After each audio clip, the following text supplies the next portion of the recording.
Halo pagi, selamat pagi. Assalamualaikum warahmatullahi wabarakatuh. Kembali dengan materi Customer Relationship Management yang kali ini pagi ini kita akan membahas manajemen jaringan dan CRM. Oke, apakah jaringan itu? Yaitu jaringan adalah suatu gabungan organisasi yang bekerja secara kolektif dan terkadang secara kolaboratif untuk menciptakan nilai bagi pelanggan organisasi inti jaringan tersebut. Ya, kemudian jaringan berfungsi untuk memasok input material, jasa, dan pengetahuan bagi penciptaan nilai. Sistem CRM modern yang mengarah pada CRM ekstra perusahaan mengetengahkan pentingnya pengaturan jaringan.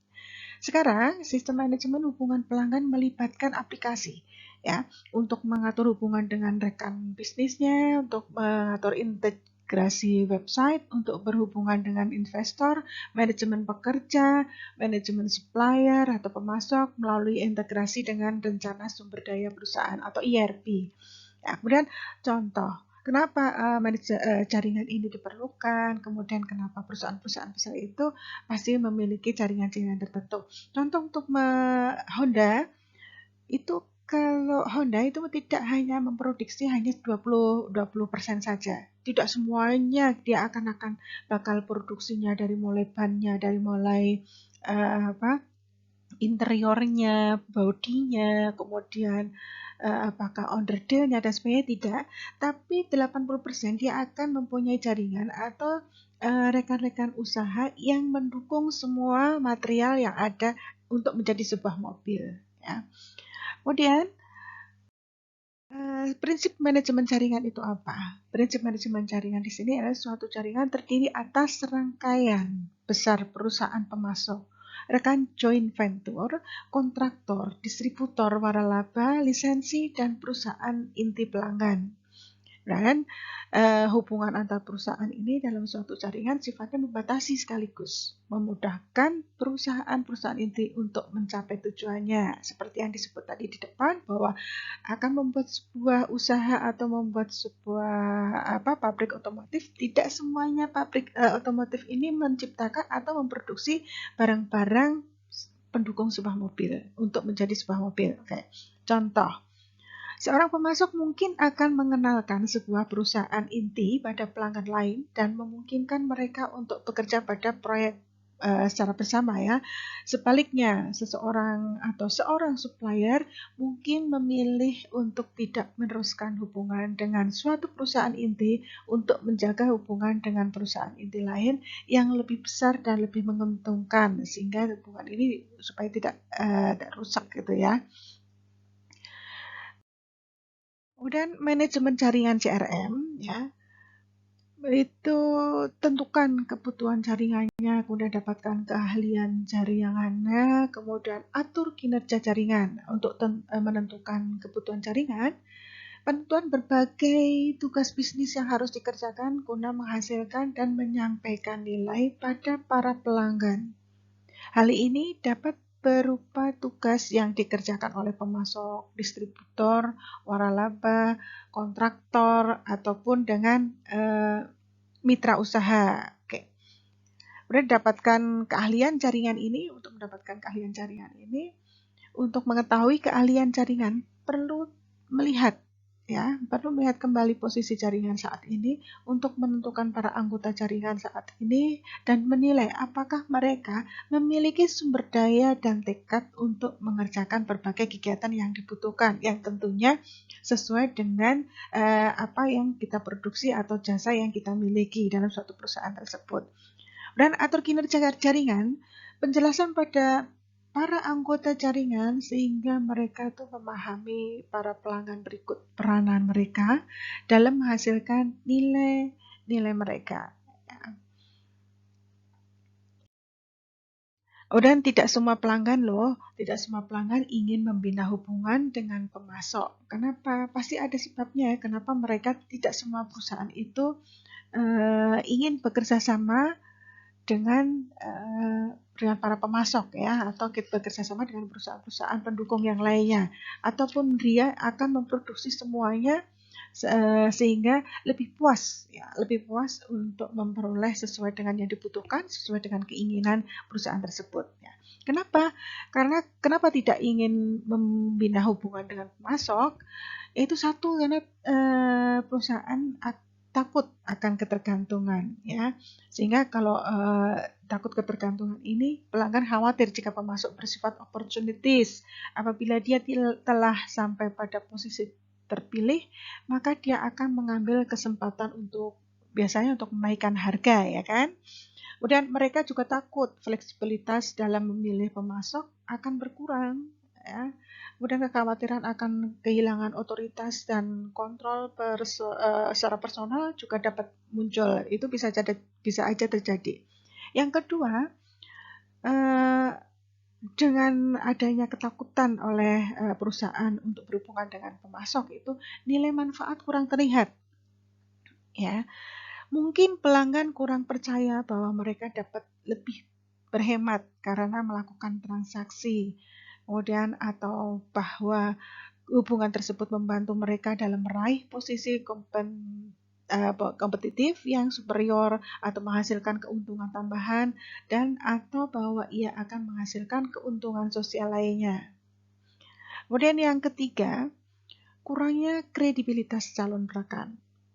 Ya. Kenapa?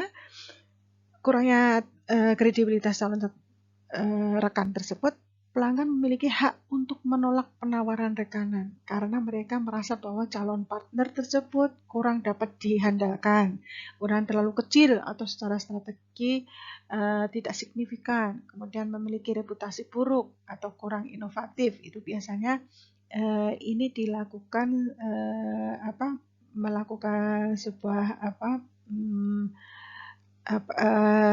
rujukan ya. Mereka melalui sebuah pengumuman bahwa mengumumkan diri untuk membutuhkan sebuah pemasok atau seorang pemasok atau perusahaan pemasok. Tapi terkadang setelah melihat CV-nya atau setelah melihat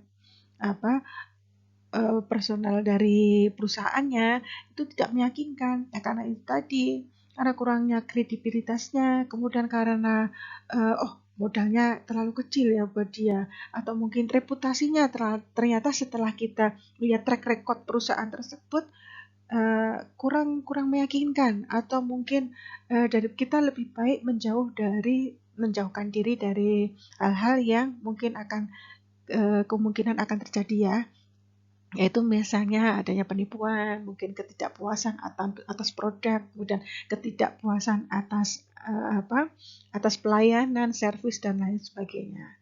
Kemudian yang keempat, kurang memiliki orientasi relasional dalam perusahaan dagang.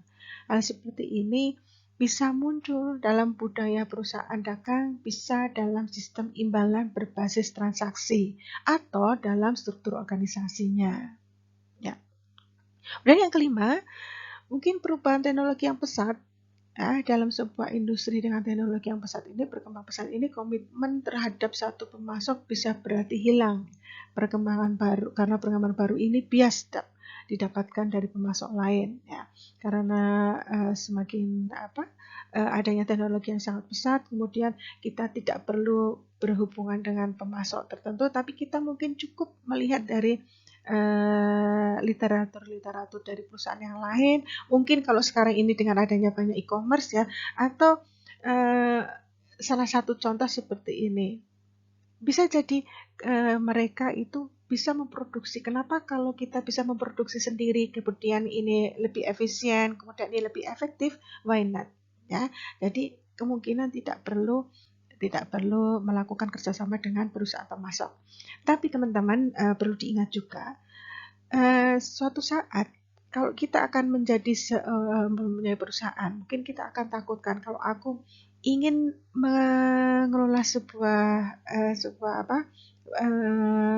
fashion ya, kita ingin menggeluti di dunia fashion, misalnya kita akan dagang di dunia fashion, kemudian kita ingin ingin meraihnya dengan dari awal.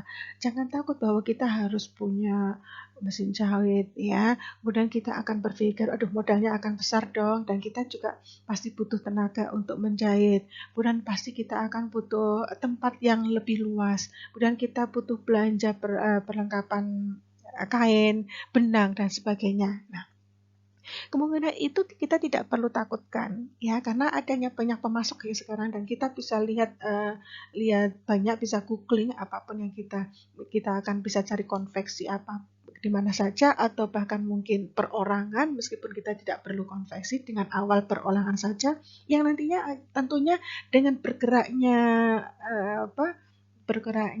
penghasilan, dengan secara otomatis kita akan sedikit demi sedikit akan menambah modal kita. Misalnya dengan awalnya itu kita tidak perlu punya mesin, tapi kita cukup reseller saja ya misalnya.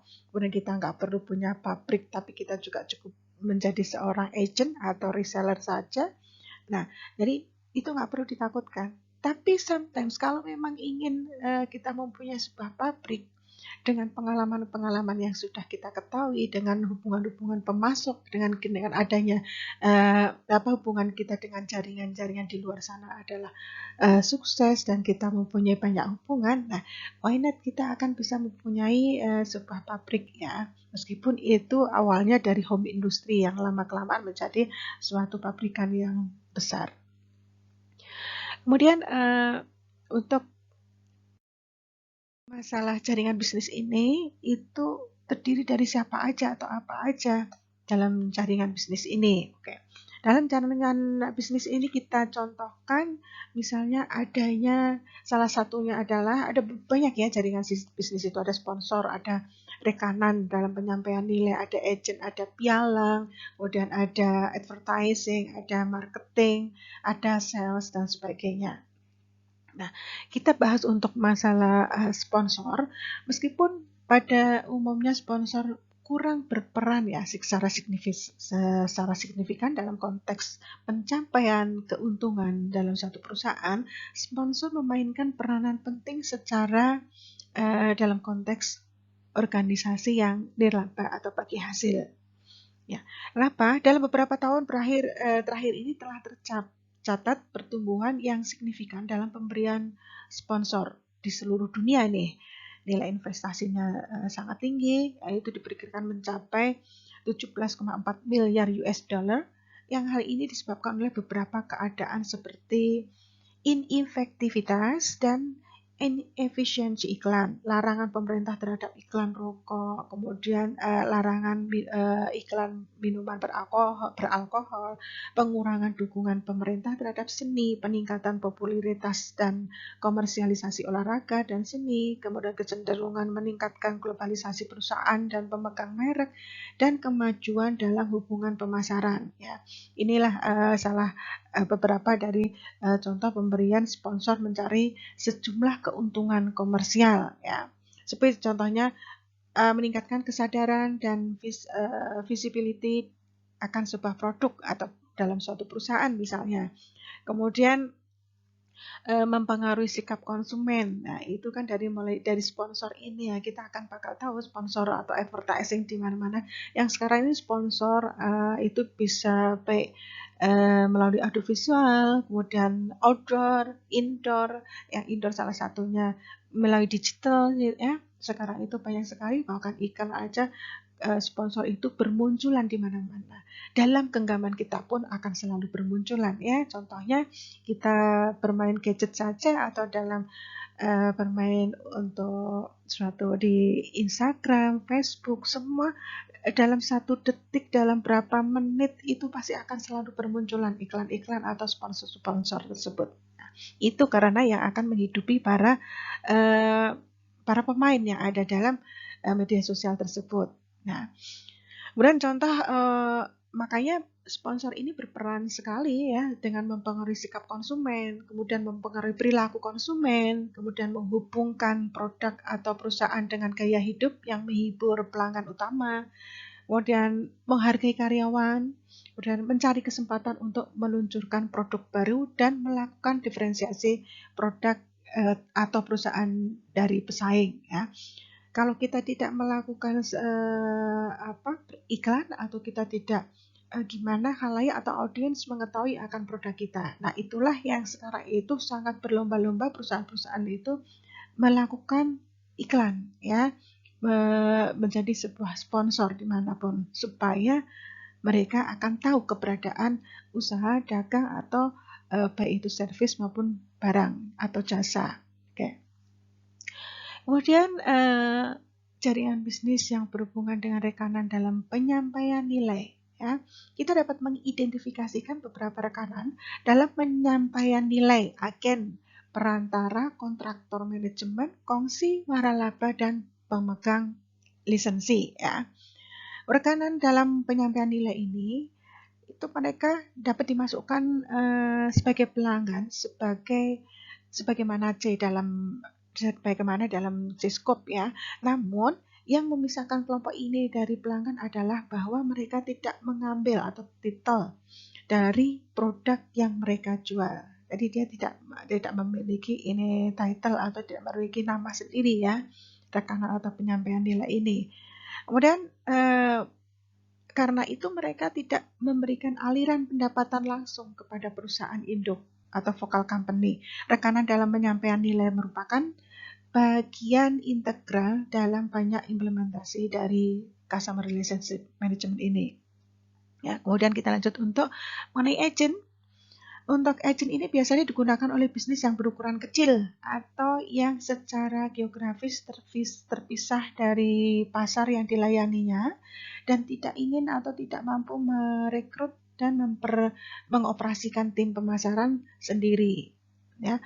Agen tidak membeli dan menjual kembali, mereka hanya mewakili dan menjual produk induknya. Ya, banyak ya sekarang agensi atau agen-agen ini menjual kembali produk-produk dari produk induk. Misalnya contoh di sini agensi itu biasanya agensi travel, ya, kemudian tiketing, ya, seperti itu, agensi agensi advertising, ya, produk-produk baik jasa maupun barang, ya. Barang itu biasanya ada beberapa yang menggunakan agent. Kemudian dalam agent ini lazimnya dijumpai dalam industri pakaian, ya. Tapi tidak hanya pakaian biasanya ini, tapi kebanyakan menggunakan pakaian. Makanya kita banyak ya reseller itu di dunia fashion itu banyak sekali. Tapi sebenarnya agent itu banyak kita jumpai juga dari seperti agent ticketing, kemudian untuk banyak ya sekarang, apalagi kita lihat di media sosial, agen-agen itu banyak bermunculan, sampai agen umroh atau haji dan sebagainya, ya. Kemudian kita lanjutkan untuk ke pialang, ya. Peran pialang adalah pertemuan atau mempertemukan pembeli dan penjual. Ya, pialang ini sering kita jumpai pada produk-produk biasanya perdagangan saham, ya, kemudian perdagangan falas dan sebagainya.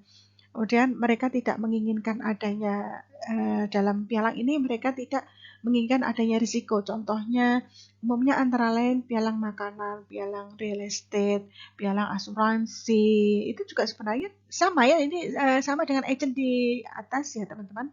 Dari agent dan pialang. Cuman kalau yang pialang ini mempertemukan pembeli dan penjual saja, kemudian tapi apa penghasilan dari pialang ini biasanya merupakan mendapatkan fee. Ya, agent pun sama seperti mendapatkan fee agency. Pialang juga tidak jauh beda, dia juga akan mendapatkan fee, ya, fee pialang. Kemudian yang berikutnya adalah jaringan bisnis mengenai kontraktor manajemen. Kontraktor manajemen adalah perusahaan yang menjalankan usaha untuk mengelola beberapa bagian penting dalam bisnis ini, bahkan menghubungkan pelanggan atas nama induk tertentu, ya. Mereka biasanya berada pada industri perhotelan, di mana kepemilikan dan pengoperasiannya terpisah. Dan bukan hal yang aneh bila hotel memiliki atau dimiliki oleh asuransi atau perusahaan investasi, dan untuk pengoperasiannya hotel dikontrakkan pada perusahaan manajemen hotel. Kontraktor mengelola properti, hotel-hotel ternama seperti Holiday Inn, Marriott, Sheraton, ya, Hilton, gitu, dan sebagainya. Kontraktor membayar seluruh biaya operasional dan mempertahankan pembayaran, biasanya antara 3% sampai 5%. Ya. Kemudian yang terakhir yaitu mengenai lisensi. Lisensi merupakan kongsi ya. Kongsi ini merupakan sekelompok organisasi yang bertindak secara kooperatif untuk meraih keuntungan secara bersama ya. Kongsi ini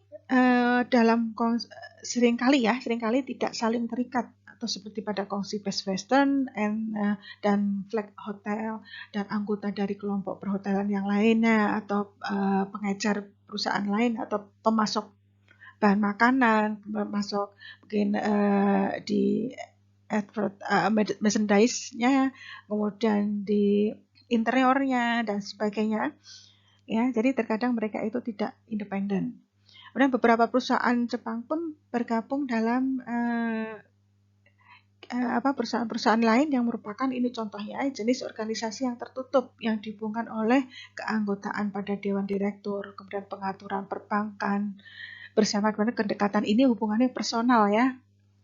Gitu. Kemudian untuk franchise, untuk jenis hubungan franchise atau waralaba, pemberian izin waralaba merupakan bentuk bisnis yang berkembang dengan pesat.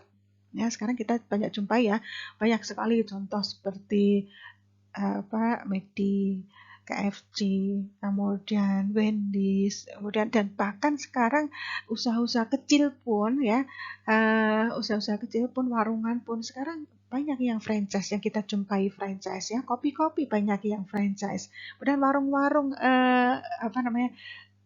angkringan pun ada ya yang beberapa franchise, warung soto franchise banyak kita jumpai sekarang ya untuk franchise. Ya, waralaba ini merupakan lisensi untuk menjalankan format bisnis tertentu dalam periode waktu dan area geografis tertentu. Ini yang dengan franchise. Mereka menghimpun manajerial untuk mensukseskan bisnis waralaba. Ini tidak hanya di area tertentu, area lokal saja, bisa area sampai provinsi ataupun sampai mancanegara. Itu bisa berlaku untuk franchise ya. Contohnya seperti tadi seperti Wendy's, McD, kemudian KFC dan sebagainya. Ya. Untuk dalam proses operasional dan manajerial untuk mensukseskan bisnis waralaba, mereka menghimpun akses ya, biasanya ada aksesnya, aplikasinya, sehingga mereka bisa terjalin bahwa semua rasa akan sama, bentuknya akan sama. Kemudian interior toko atau warungnya atau restorannya atau dalam perhotelan pun juga franchise banyak, itu semuanya sama. Manajemennya sama ya, meskipun berbeda orang, tapi sistem manajemennya sama kalau untuk franchise. Kemudian untuk lisensi ya, yang sering kita jumpai juga untuk lisensi ini merupakan hak yang diberikan kepada rekan bisnis untuk memanfaatkan intangible assets ya, aset tak terwujud seperti teknologi, keterampilan, dan desain atau pengetahuan dalam pertukaran pemberian upah, kemudian seperti gaji atau royalti. Ya, penetapan nilai lisensi pada tahun 2000-an sekian itu diperkirakan sebesar dalam suatu perusahaan secara global ya, atau secara dunia itu sekitar 13 miliaran ya. Kita bisa bayangkan ya kalau kita menggunakan perusahaan lisensi.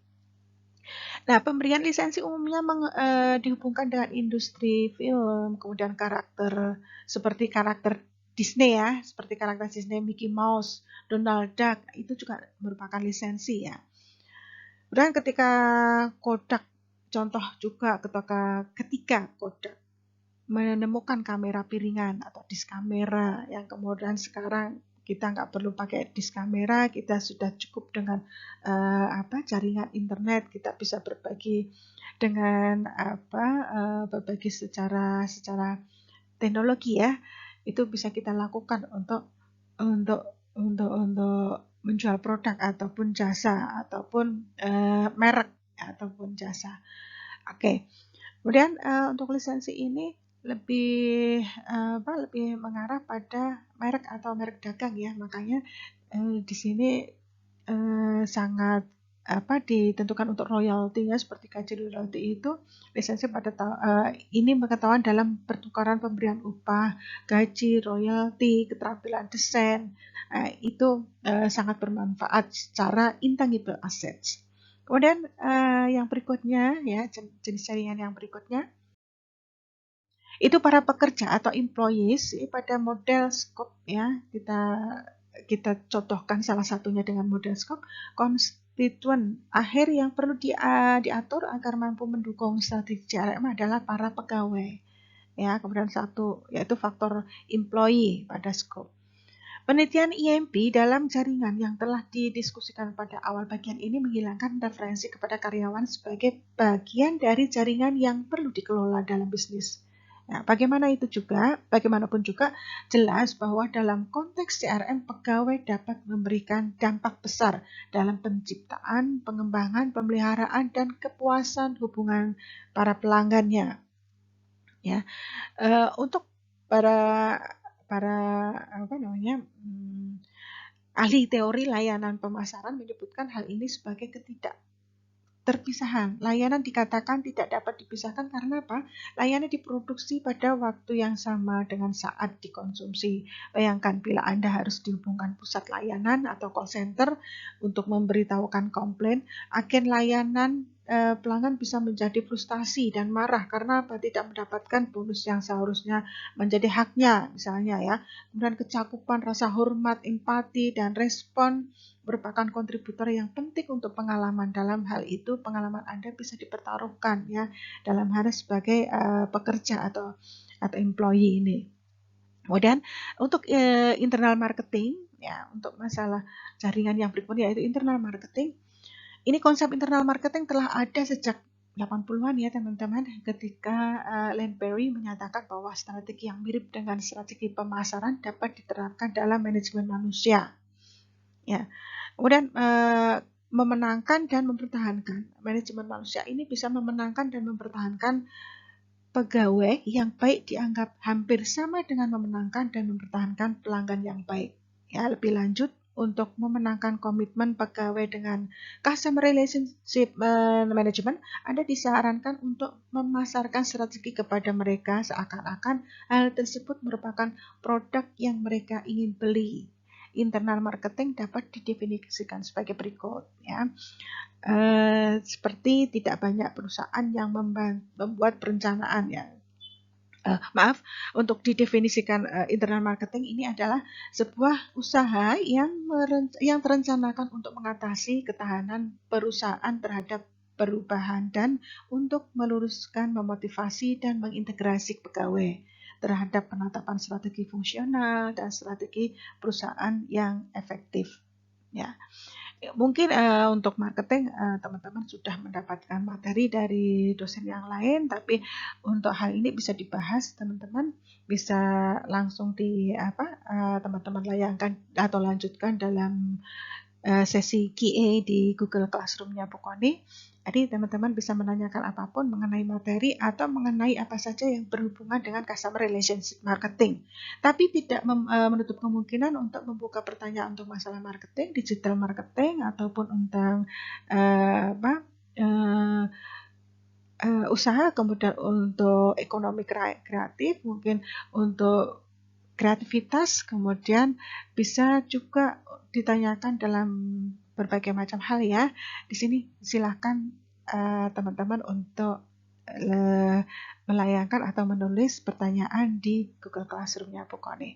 Oke teman-teman, semoga selalu sehat, selalu bisa menangkap sharing kita ya, menangkap materi yang diberikan oleh Bu Koni. Untuk pertanyaan silakan dilayangkan di QA. Terima kasih, salam sehat. Assalamualaikum warahmatullahi wabarakatuh.